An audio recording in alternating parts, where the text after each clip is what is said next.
안녕하세요. 평창 오여사입니다. 올겨울은 유난히 눈이 자주 오는 것 같아요. 요즘 날씨는 많이 푸근해졌는데요. 이곳 평창은 지난 1월에는 아침 최저기온이 영하 22도까지 내려간 날도 있었어요. 벽난로가 없었으면 어쩔 뻔했나 싶어요. 오늘은 화목 벽난로 이야기를 좀 해보려고 하는데요. 벽난로를 사야 할지 말지 고민하시는 분들 계시면 참고가 되셨으면 좋겠어요. 결론부터 말씀드리면 추운 지역에 사시는 분이시라면 벽난로 강추입니다. 거기다 저처럼 벽난로에 대한 로망이 있으신 분이시라면 망설이지 마세요. 저도 처음에 주변 사람들의 부정적인 말만 듣고 포기할 뻔했거든요.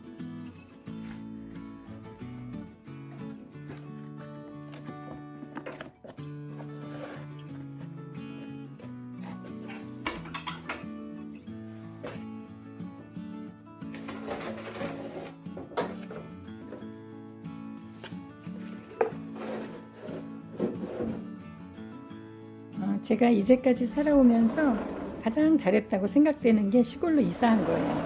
그리고 전원주택 지으면서 구들방 만든 것과 거실에 벽난로 설치한 거예요.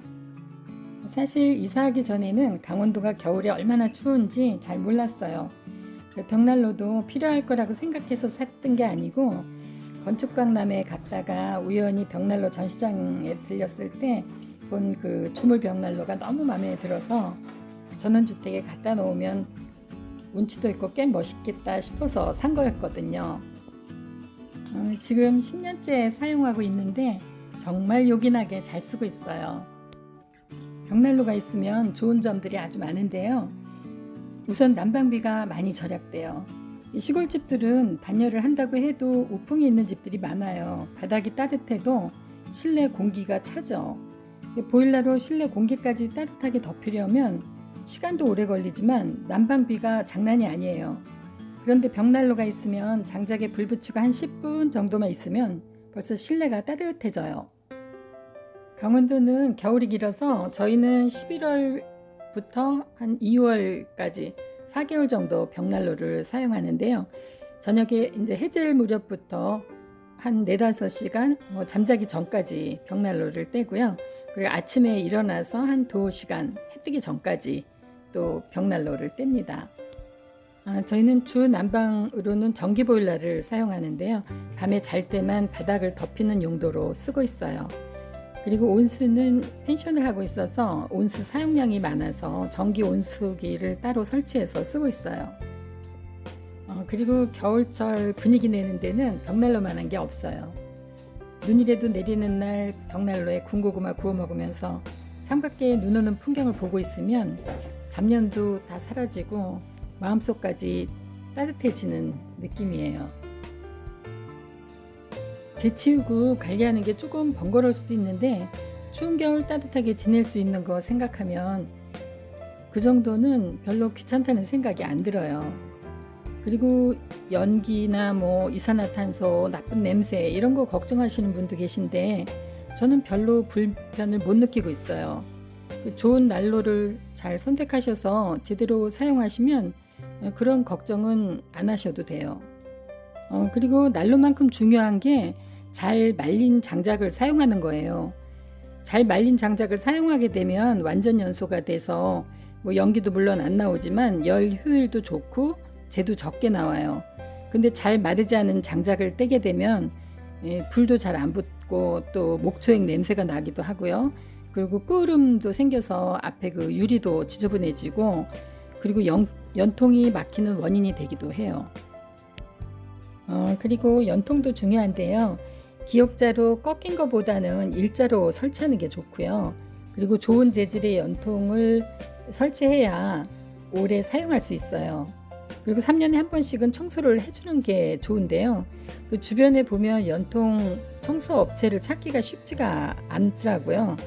그런데 벽난로 파는 업체 중에는 그 벽난로 관리나 연통 청소를 해주는 곳이 있다고 해요. 그리고 화목 벽난로를 사용할 때 주의할 점이 있는데요. 평소보다 환기를 더 자주 시켜주는 게 중요하고요. 그리고 실내 공기가 건조해질 수 있기 때문에 가습기를 틀거나 벽난로 위에 물주전자를 올려놓아서 실내 습도를 조절해 주는 게 좋아요. 그리고 화목 벽난로에서 특별히 주의해야 할 점이 하나 더 있는데요. 벽난로 앞면에 있는 유리예요. 열에 강한 특수유리로 되어 있어서 뜨거운 열에도 잘 견디긴 하는데 그 불타는 장작이 유리에 닿게 되면 유리가 깨지는 수가 있어요. 저희 집도 한 몇 년 전에 벽난로 안에서 타던 나무가 굴러서 유리에 닿은 걸 몰라서 유리가 금이 간 적이 있었거든요. 벽난로 업체에다 연락을 해서 갈았는데 정확한 금액은 기억이 안 나는데 상당히 비쌌던 기억이 나요. 지금 화면에서 보시는 것처럼 이렇게 토막만 낸 둥근 나무를 넣게 되면 위험해요. 지난번에도 이렇게 생긴 나무 토막을 넣었다가 굴러서 유리를 깨먹었거든요.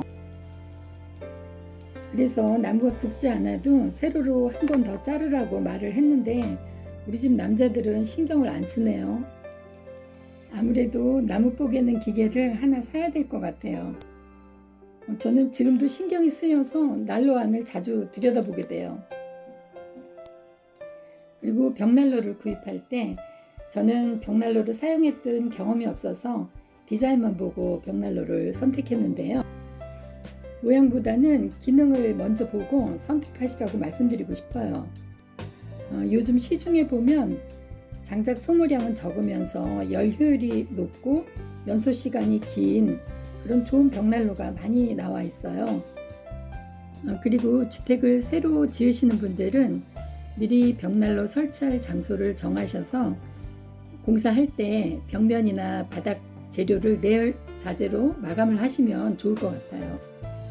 이상으로 제가 귀촌에서 10년 동안 화목 벽난로를 사용하면서 느낀 점들을 말씀드려 보았습니다. 이 영상이 벽난로에 관심이 있으신 분들께 도움이 되셨으면 좋겠습니다. 감사합니다.